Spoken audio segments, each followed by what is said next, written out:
All right. Hello, everyone. Welcome back to another episode of Sober Yoga Girl. I am super excited to be here with Kevin Bellack today. And Kevin is the Sober Ginger on Instagram. He is located in the States in Cleveland, Ohio, and he is a accountant by day, known as the Sober Ginger on Instagram, and he's doing some recovery and life coaching work now, and he'll tell us more about that, but it's super nice to finally meet you and have you here. So welcome, Kevin. Hey, Alex. Yeah, it's great to be talking to you live. I know we've exchanged messages for a while, but it's good to finally talk to you in person, kind of. Yeah. And so Kevin is involved with, he's a co-host of 1,000 Hours Dry, which I had Kayla from 1,000 Hours Dry in way back, one of my earlier episodes. And so Kevin and I have been messaging on Instagram because I did a yoga class for them. And so that's kind of how we got connected. Yeah. So why don't we start off by you just kind of giving me a bit of context, like tell me a bit about yourself, who you are, kind of where you're from, what's your sort of story? Okay. Yeah.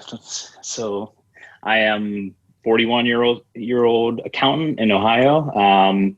I've been in Cleveland ever since college. I grew up in Pennsylvania, and then went to college in Cleveland and just got a job here. My then girlfriend moved out here, and we got married, and so we live here with our teenage daughter. So that's where I'm sorry, I was going to go into that's kind of where my drinking career had started, because I never really drank prior to college or anything like that, a beer here and there.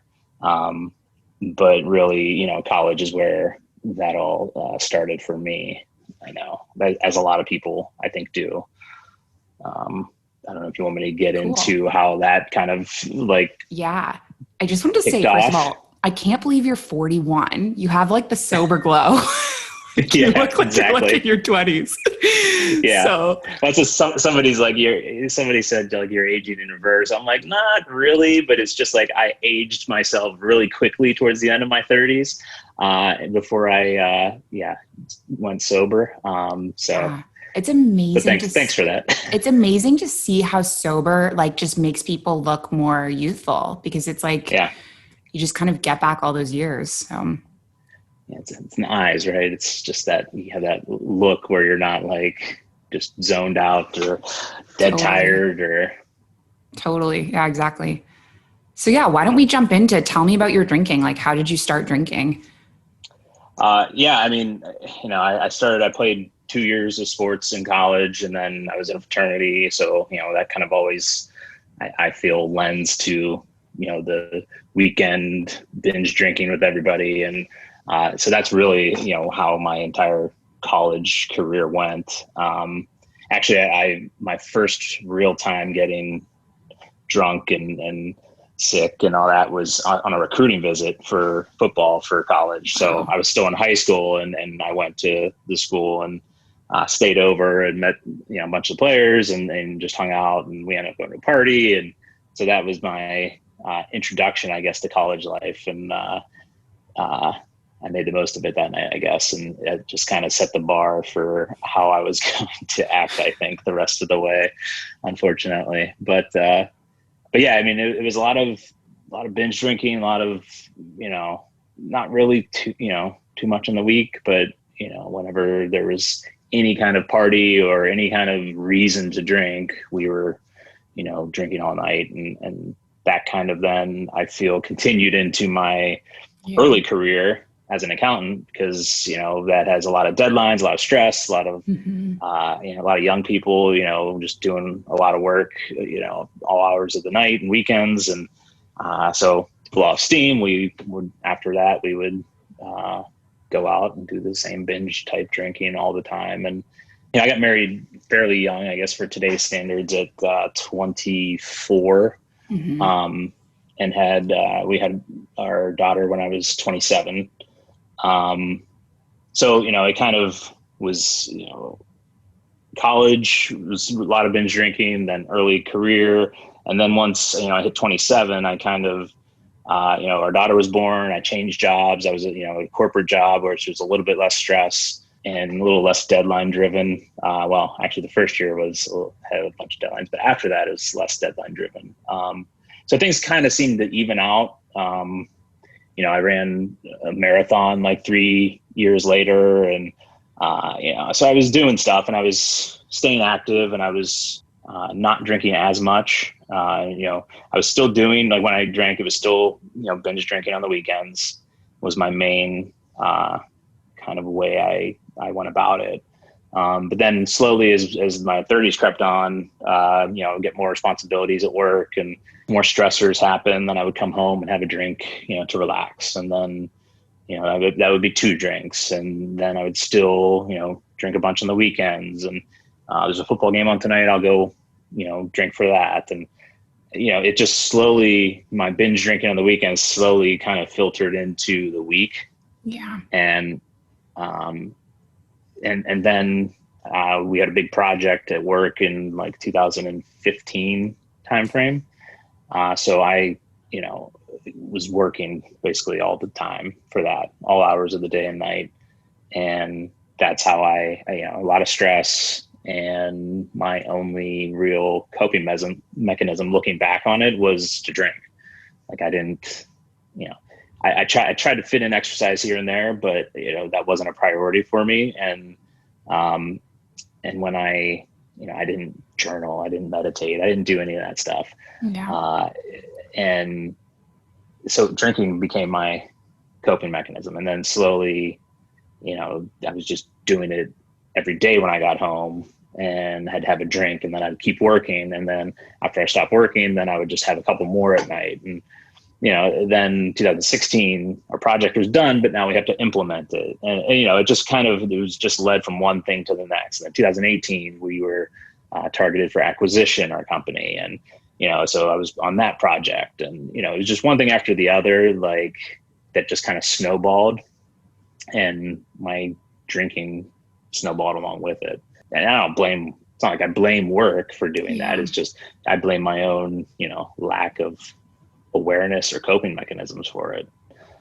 And then got to the point then where in 2018, I ended up getting blood work done, and that kind of clued my doctor into, like, hey, your liver enzymes are a little high. Let's get an ultrasound done. And so get an ultrasound, and it came back, fatty liver, and even that. So I'm like, okay, well, I need to cut back.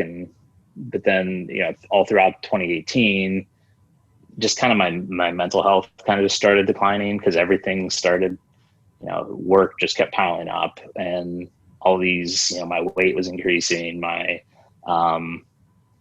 was having these health problems kind of come up. My blood pressure was through the roof. My had liver, problems, which then made me in my head, I kind of was like worried, like, okay, what's gonna, the big C then, right? I go either cirrhosis or cancer. Yeah.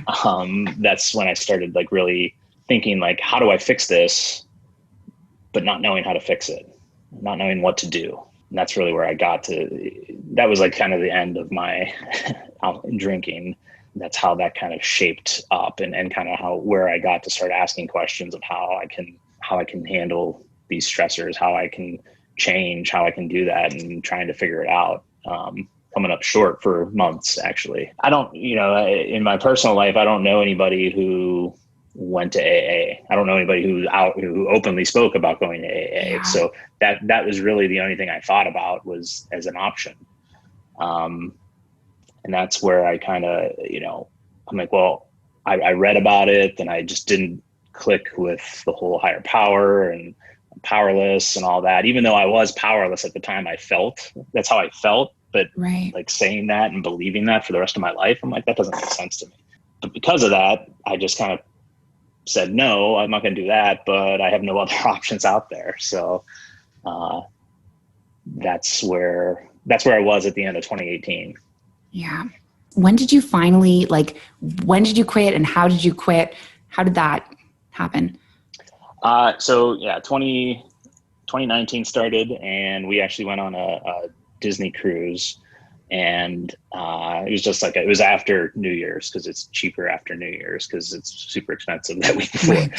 So we went on like a 5-day cruise, and just hit a couple islands in that. But Disney cruises too, they have alcohol, but they don't have like the unlimited drinking packages like some other cruises. And so at the end of the week, I get my bill, and it's like $800-900, and I'm the only one that drinks out of the three of us. So it's like, all right, that's a lot.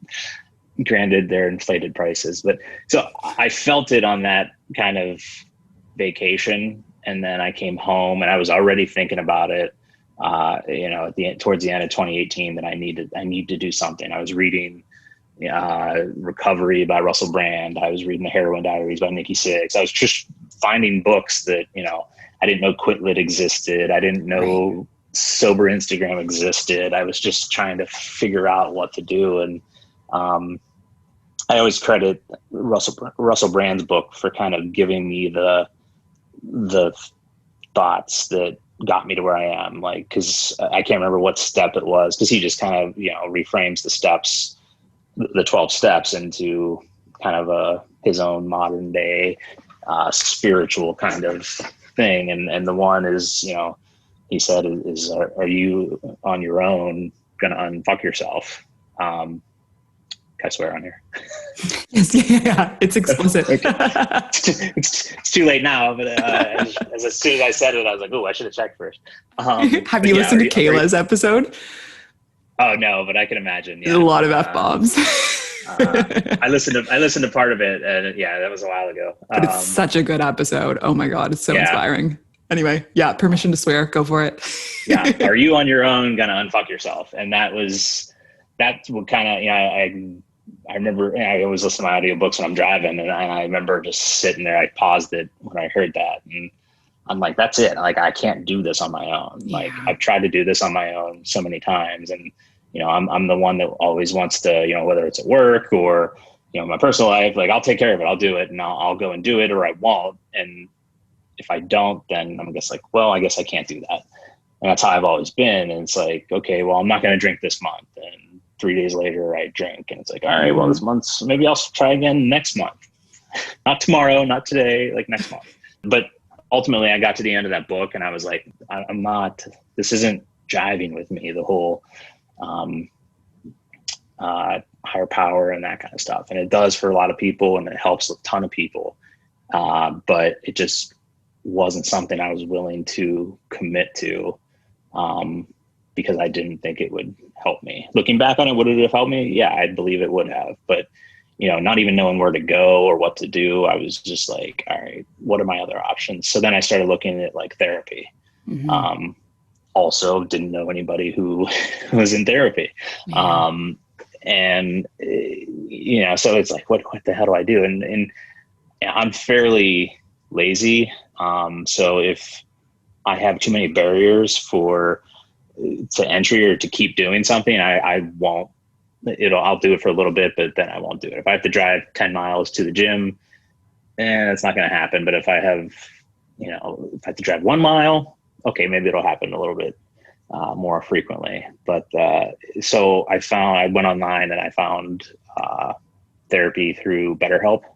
Yeah. And I kind of, what got me to the end in order to sign up, like, cause I was looking at it, I knew I had looked at it. I just hadn't pulled the trigger and didn't think, I'm like, maybe I can figure this out. And I remember buying a bottle of whiskey on a Monday night, and I had a bottle of whiskey, I had wine, I had other stuff at home. And I remember drinking that Monday night and probably took down about half the bottle, maybe a little bit more. And then I came home Tuesday, and I was like, all right, well, I'm going to have a bottle of wine because I'm going to open up the wine tonight because, it's year end, I'm busy and stressed. And so I opened up the bottle of wine because I didn't want to, because I knew if I drank the whiskey, I'd probably finish that bottle of whiskey. And I opened up the bottle of wine and once I opened up a bottle of wine, I knew I was going to finish the bottle of wine. I finished the bottle of wine, but I wasn't done yet. So I went and I had a glass of whiskey then. Yeah. And then eventually I finished a bottle of whiskey too. And then I kind of that's when as I was pouring that last glass, and I still drank it, but I was like, what the fuck am I doing? Like, Yeah.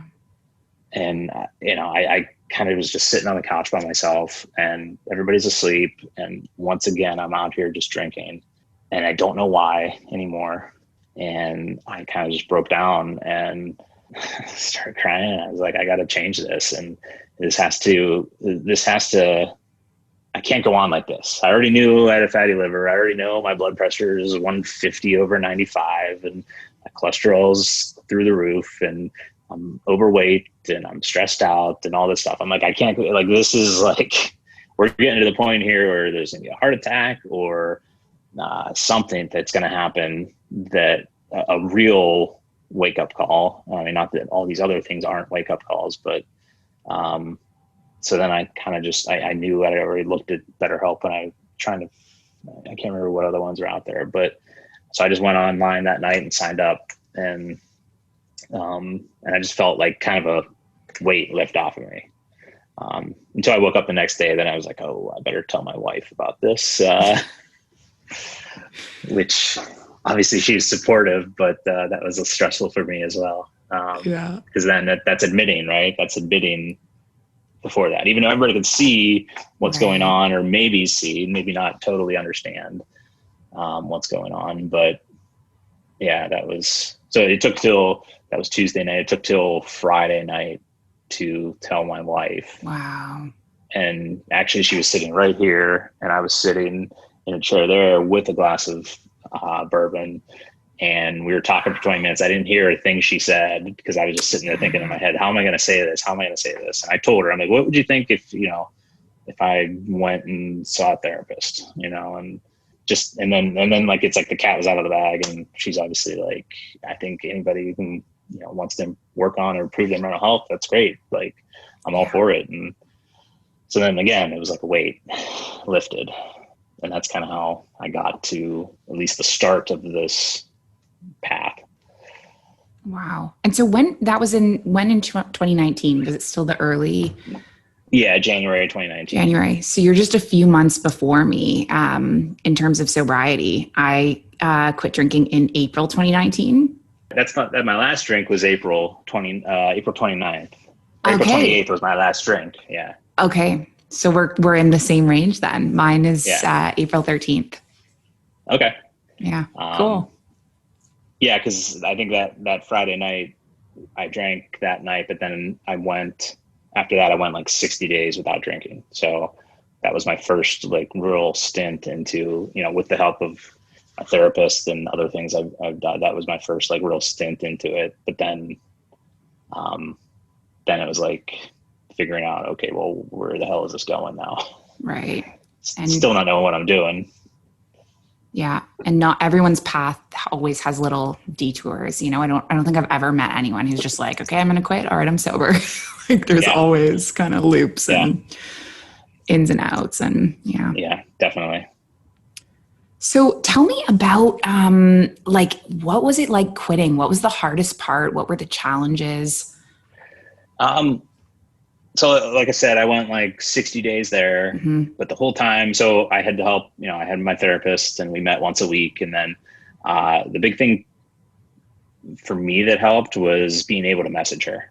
Yeah.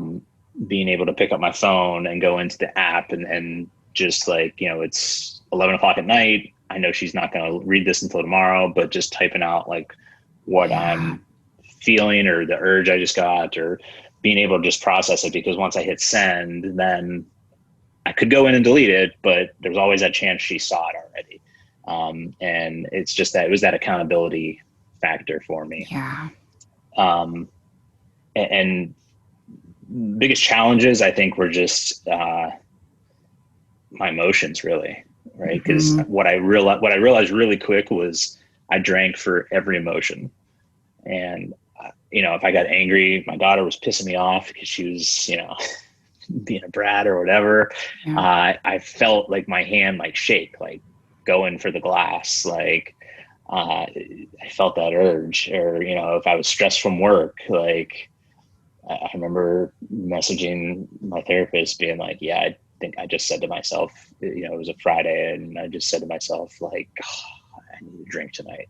Like, just that stress, like that was like breaking that automatic response to everything with a drink was the toughest part. Like, interrupting that cycle was hard. And for me, a lot of it was writing about it.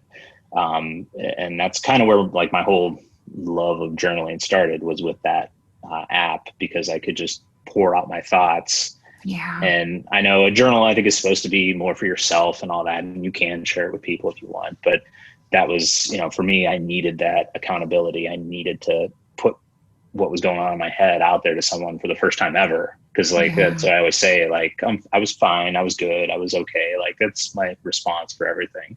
I never really processed anything, or I kept everything in. Like, everything I felt was like on me to do or to be responsible for, which wasn't true, but that's just how I always felt, whether it's work or personal or family or whatever, whether it was financial stress or work stress or whatever. It just kind of all felt like it was on my shoulders, and I kept it all in, and I just drank it all down for so long that it was just so cathartic just to tell somebody that, like, what actually was going on in my head.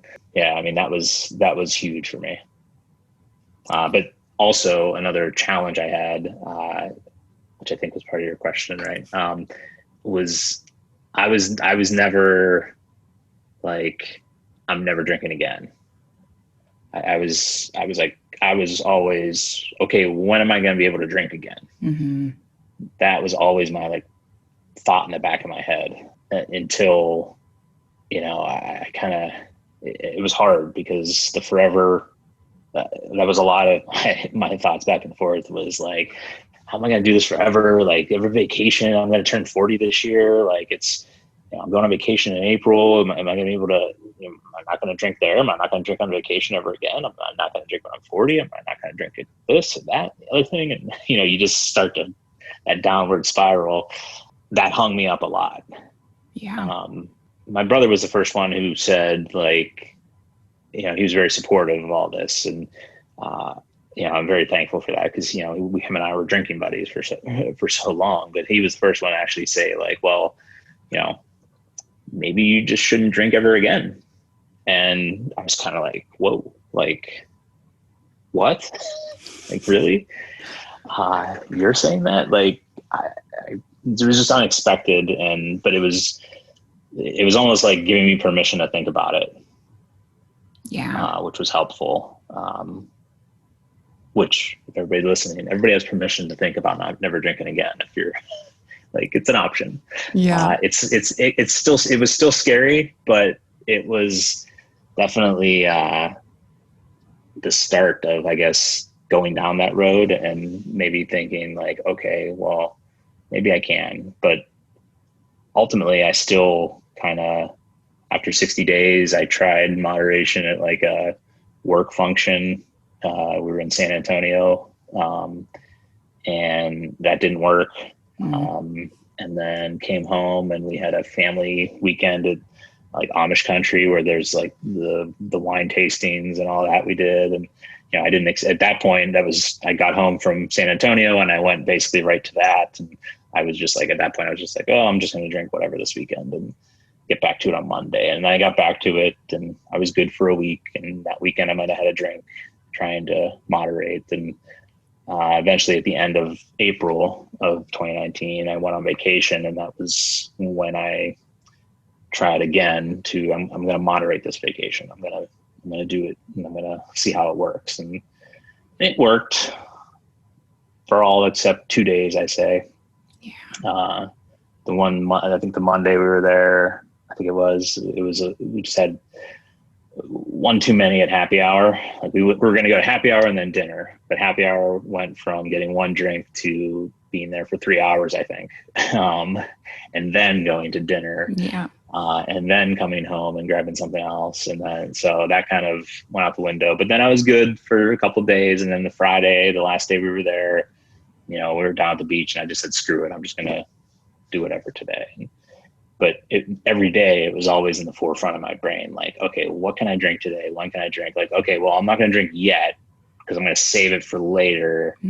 And, it's just that so much stress to figure out how we want to go about it and what we want to do. And it just, it was a good vacation, and, I was fairly successful at that, but it was just the constant stress that was like, is this really worth it? And I think Friday I knew I was going to start again on Monday, right? Start Monday. And I started Monday then, and had my last drink April 28th as I was passed out during Game of Thrones, and had to rewatch that the next day. And I didn't know, like when I started there, I was like, I have no idea where this is going now. Like I was kind of like, it felt, I remember it felt weird because before it's like, okay, the first time I'm like, okay, I need to change. And I didn't drink for 60 days. And then I kind of tried this thing, and it didn't necessarily work out. But at this point I was like, I have no idea. Let's just try 61 days this time is what I said. Let's just try one more day. And that was where I started. And I didn't even know if I'd make it through the weekend. Wow. But little by little, day by day, I felt better. And I kind of just, okay, well, maybe I can feeling better. Maybe I can do this. And just kind of kept working on things and went from there. Yeah. Oh, so you had a vacation and then you quit right after that vacation? Me too. Yeah, we got back Sunday. Yeah, and we got back Sunday, and then that Monday is when I was like, no, I'm done for now. And I didn't even think of that until you just said that, but I was like, wow, that was me too. Like I just went hard on a vacation. Yeah. And around the time I was like, I really wanted to quit, but I couldn't quit because of vacation. I was like, vacation's going to be ruined if I don't drink. And so I actually quit on the flight home I was with my mom in Morocco, and I quit on the flight, and then I called her a week later, and I don't know if I told her that I thought I had a problem with alcohol, but I think I was just like, I need a break type of thing. Yeah. But yeah, same type of thing. I said I was going to do 28 days, and then, here I am 2 years later. So yeah, that's awesome. So speaking of vacations, I am super excited to hear about your sober vacation. So I know you recently went on sober vacation. I was following along, and I did one too. Yeah. So I'm pumped to hear about that. Like how is it different being sober on vacation than drinking? Yeah. So in April I went, so it was just before my 2 years. So I don't know. I feel like I was kind of cheating because, having 2 years under my belt without alcohol is a little easier than it would have been the early days. Had we went on this same vacation the year before, like we planned. But because of COVID, we didn't. But it was great. Like it was the most relaxing vacation I've ever been on, first of all. And really, my biggest problem on vacation, besides just taking the training wheels off and just being like, I'm just going to drink all week, it was the first night was always kind of set the tone for me for the week. So in all my previous vacations, I would get to where I was going, but it was like, okay, you have to work a ton to be able to take off the week. You have to get all this stuff done ahead of time. So, you don't need to do anything the week you're for work, the week you're there. So there's all that stress. And then there's the stress of traveling. And if you're flying or driving, you have delays or traffic or whatever. And then you get there and you have to check in or, however the process is, there's always it just takes forever to get there. And then when you get there, then you're just like, like you're give me a drink. Yeah. And every vacation, the first day for me, was just blackout drunk, typically, 9 times out of 10 for these vacations. I just got there and I just started drinking and didn't stop until I passed out. And then I woke up and felt like shit. And then that kind of, then I'm on vacation. So maybe I'll crack a beer and just go to the beach or go wherever, pool or whatever. And And then just kind of, kind of rolled on from there.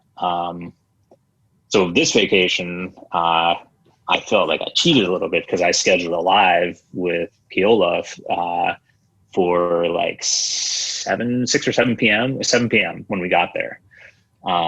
So because I knew, I'm like, okay, our flight gets in at 3 or something. We've got to get the car and get there. And, I'm like, well, that'll be good. And so I scheduled my live on 1,000 Hours Dry for later, because then I was like, okay, well, that'll give me something to do right away. And that'll take like any kind of urges away or whatever, hopefully, or it'll allow me to just kind of sit and calm myself before, starting off on vacation. And so I did that on purpose.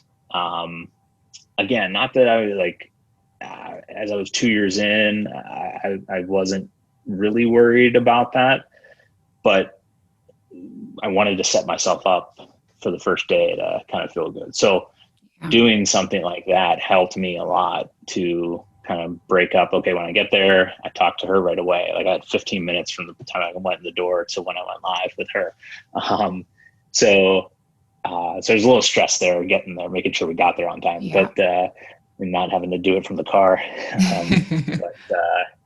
But yeah, we got there. I did that, and then after that, I was like, I felt relaxed. It was nice out, and we just hung out and talked that night. And the kids were playing, and I just had I picked up whatever non-NA seltzers, beers, whatever I wanted, and then I just enjoyed a couple of those, and that kind of, I woke up on Sunday then and felt perfectly fine. Like I felt great. And then that kind of led to me every day I caught the sunrise, because we could see it from like our house we rented. We could look out, and like the bay was like a little bit away, and we could just look and see the sunrise every morning. So I caught every sunrise. Wow. And that just kind of like, so I felt phenomenal from that point forward. I didn't worry at all about vacation. Because once I got through that stress and woke up the next morning refreshed, then I kind of was just like, all right, my normal self, and it's just another week. But because of that, I just was able to relax and enjoy it. Yeah. And I think you touched on something important of like, I say to my coaching clients a lot, like if you have things that you know are going to trigger you, or times that are going to trigger you, like if you schedule something else in, and I think what you did like by doing that live is like the perfect example, because it's also something that's like connected to your sobriety. And so it like kind of reminds you of like why you're here, what you're doing. And I mean, having an accountability partner, posting on Instagram, like, hey, post your days on Instagram. Let's say you don't want to drink on this vacation, and you're, 31 days in, like post every day, like 32, 33, 34, and just, just different things like that. I'm not all about counting days, but it is important sometimes. And, but yeah, really to go off what you said there, what are your tendencies? Like I drank hard the first night. I knew that about myself. So I needed to break that up. Do you drink at the beach all day? Do you drink just at night? Do you, how do you go, what do you do when you go on vacation? And breaking that up, or having other options, making sure your cooler's packed with waters and iced coffees and whatever, iced tea, seltzer, NA beer.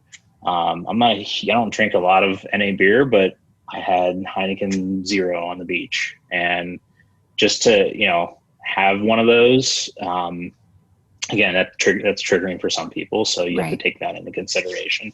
But just having that, and then having, I had one, and I was like, that was good. And, kind of quenched my thirst, and it felt normal to have a beer on the beach. And, but troubleshooting, like what really, kind of are your pain points, as far as drinking is concerned on vacation. And that kind of brings me to like plan. So we're going to Vegas then in like 3 weeks, I think it is 2.5 maybe. And, we're doing, I've gone to Vegas before, and the first day I've been blackout drunk at 1 o'clock in the afternoon by the pool, with my brother-in-law taking care of me. And which was basically just putting a towel over my pale body. And, but we're going there, but we're going to do we're going to go to Zion National Park, and we're going to go see the Grand Canyon one day, and then we're going to come back. And, we're just kind of planning other things to do besides sit at the pool, drink all day, gamble, drink all day. And I mean, we'll sit at the pool a lot. We don't gamble a ton, but, we don't gamble a lot actually at all. But, sit the slot machines for a while or whatever, and throw some money away. But, just doing different things on your vacations, I think are big too. If you go to the beach, what else is around there? Like what other sites can you check out, or what can you rent jet skis for the afternoon, or that kind of thing. Just what else can you do besides your normal sit and drink? Yeah. And I think talking about all those like tourist things, it reminded me of my first sober vacation, which I almost canceled because that was how worried I was about it. I think I was like 3 months in, and I had just booked a little stopover, like going back from Canada to the Middle East. I was going to stop in Paris, and I was so flippin' excited. It was like a place I wanted to go all my life. And I had just imagined Paris with like a glass of wine in my head, in my hand, staring at the Eiffel Tower, and I was like, I can't do it. Like I almost canceled the whole trip because I was like, I just can't do it. And I remember going to like the Louvre, like going to museums and just being like, holy crap, this is actually enjoyable because I'm not hungover. And normally I would be like wandering around the museums being like, where is there a bench where I can like sit? So I was just so tired all the time. And I just remember that I was like, wow, vacation is like I ended vacation being like, this was 1,000 times better than any vacation when I was drunk. Oh yeah, for sure. Yeah. And this past one I went on, like that was the thing. Like I was never once like, I got better each day. Like I felt better each day because I just relaxed more, and I wasn't drinking. I wasn't like killing myself like to get better in the day so that I could drink more that night again, just to do it all again tomorrow, and then come home and like everybody says, like, oh, I need a vacation for my vacation. Well, a lot of times people just, we drink here at our home in our normal life, and then we go here and we do the same thing and we just drink more. We're just in a different location. It's like, relax, read, I'm not going to sit here and say journal and meditate and all that, but, do your morning routine, like do yoga on the beach, I read a lot, on the vacation, not as much as I wanted to, but, I just try to float in the pool sometimes too, versus doing that. So, but yeah, just finding those, I think keeping your routine too is important, especially if you have like a set, like morning routine or something, like if you get up and you have a glass of water and a cup of coffee and read and meditate and journal and do yoga and do, other things, like go for a walk, like keeping that on vacation is helpful, because then, getting up early, I think, helps. Then you go to, you're not up till all hours of the night drinking. Like you can still stay up as long as you want, but then you wake up, and regardless of how little sleep you might have got, you're still more refreshed than you would have been before. Yeah, absolutely. Even if you slept all like morning, trying to sleep off a hangover, you can function on less sleep then. It's so true. And you mentioned something about being prepared with alternatives. I actually think I think you did an Instagram post about that. And that is what inspired me on my most recent weekend away. I had not even thought to bring my own drinks to a hotel before. Hadn't even crossed Oh my yeah. mind. And I was actually already on my way to the hotel, and I ended up ordering a package of alcohol-free drinks to be delivered to the hotel.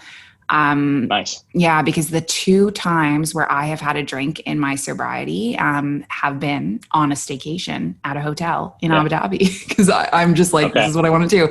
And it's no big deal because it was just a beer. I didn't like Yeah. hold it against myself of like, it's all over, Yeah. but I Yeah. definitely did not want to have a drink on the vacation. And Yeah. so the thought of packing things, I think, for myself, like I would never think to do that, but it was a lifesaver. And then I made my cool Yeah. TikTok of all my drinks, and it was awesome. So Yeah. Yeah. Cause I know I packed as much as I could because we were flying. And so if we were driving, I would have like brought a full like NA selection of stuff. I would have half of my car would have been packed with stuff like that. totally. And offering it to everybody like, hey, does anybody want, yeah, that. And then just sitting at the beach. Like I did the one reel where I'm sitting there drinking like all the different options. Like there's iced coffee and seltzer and soda and NA beers. And, there's just so many options that, it's become like I don't know, it gets kind of annoying after a while. Like the whole NA thing, like it's like NA beer, NA drinks can be anything. It could be this seltzer here. This could be a glass of water or a coffee. Like that's NA. That's NA. So whatever NA means to you, and whatever you are comfortable with, just having those options and enjoying them. Like, get the things you like. Now's vacation is the time to splurge, right? I mean, you can on stuff like that. Like get whatever you like, and I think I said on the post too, like. Enjoying desserts when you go out and things like that, which, I would have been before, I would have been like, no, I'm good. I'm like, ooh, there's this extra nice whiskey here on the menu that I can get as dessert. So that's what I would have done. But just having the key lime pie when you're in Florida and stuff like that is, stuff that kind of keeps you happy and kind of keeps the vacation nice. Wait, is key lime pie from Florida? Is that Yeah. why?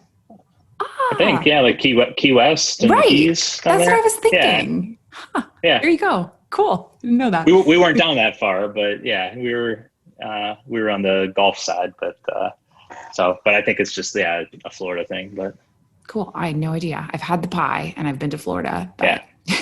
Cool. There you go. Yeah. So what advice would you give to someone who is going on their first sober vacation? What would you suggest?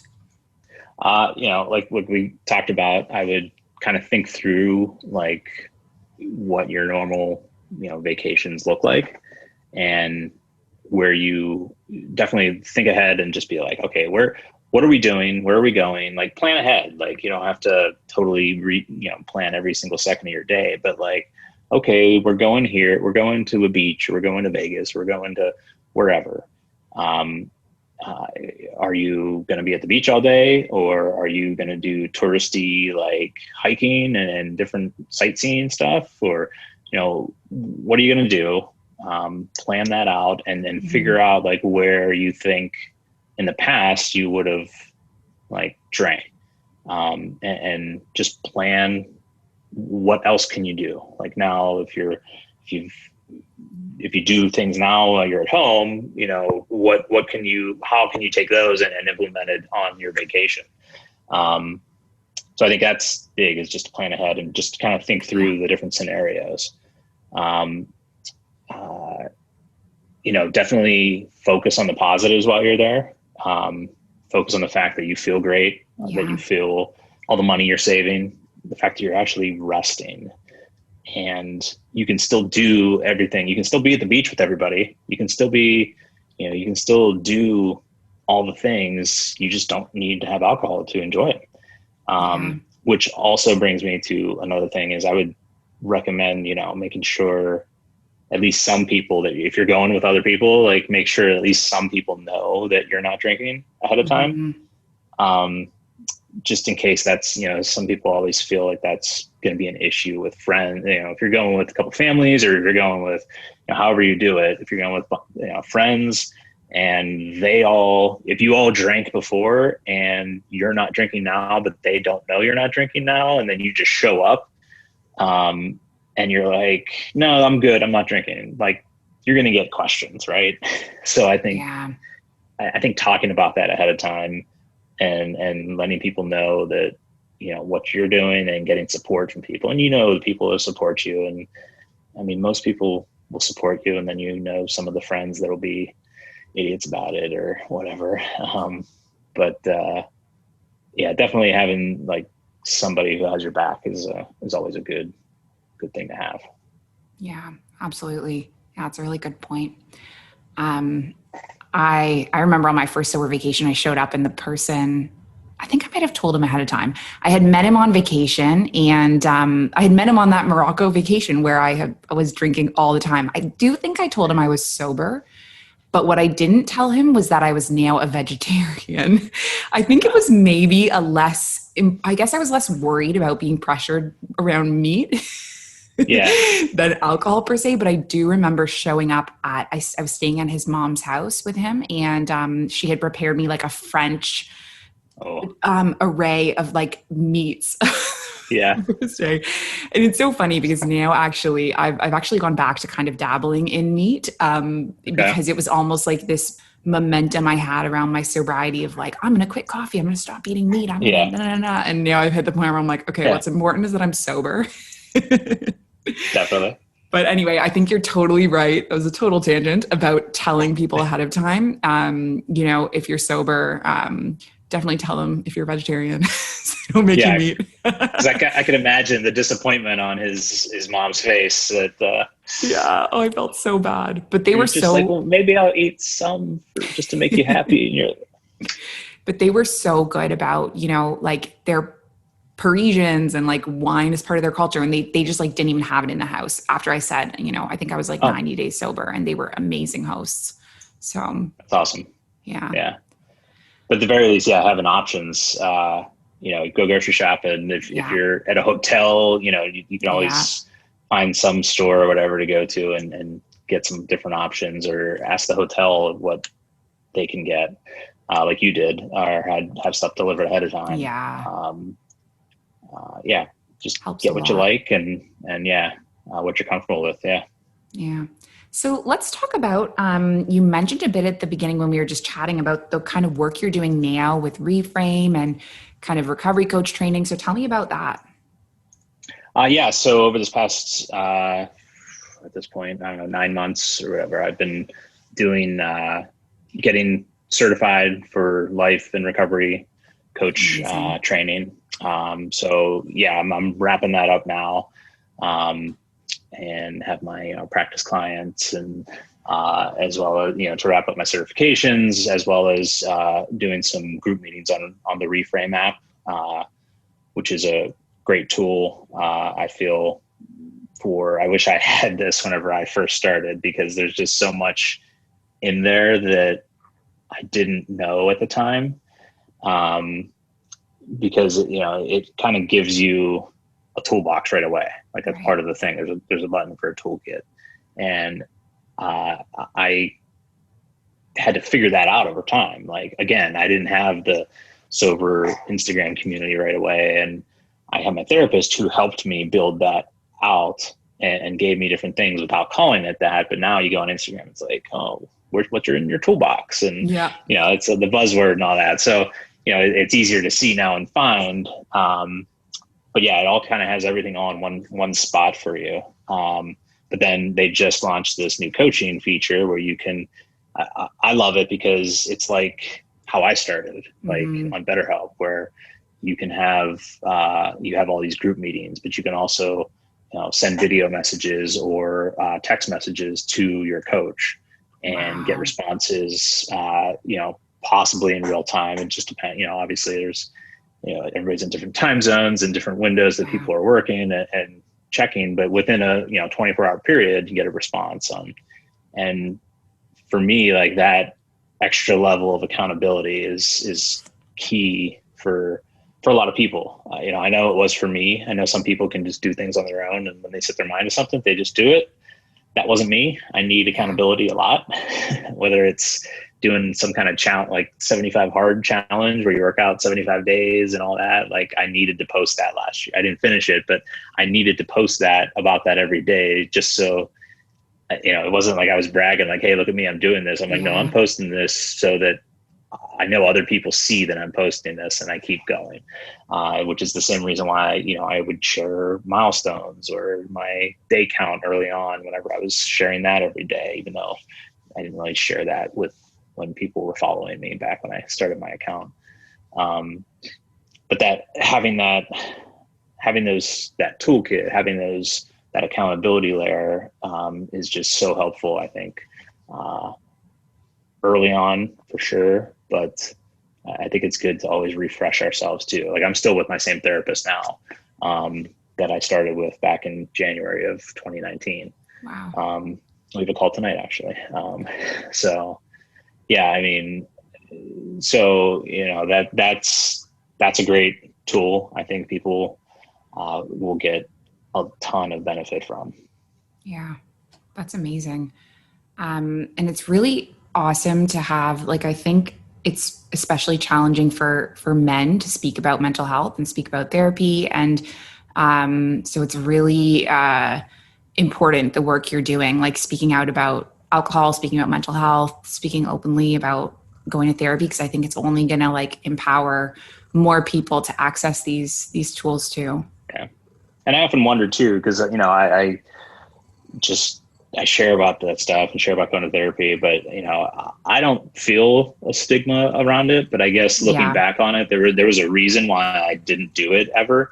Mm-hmm. And there was a reason why I don't need to talk to anybody. I don't need to share or do that kind of thing.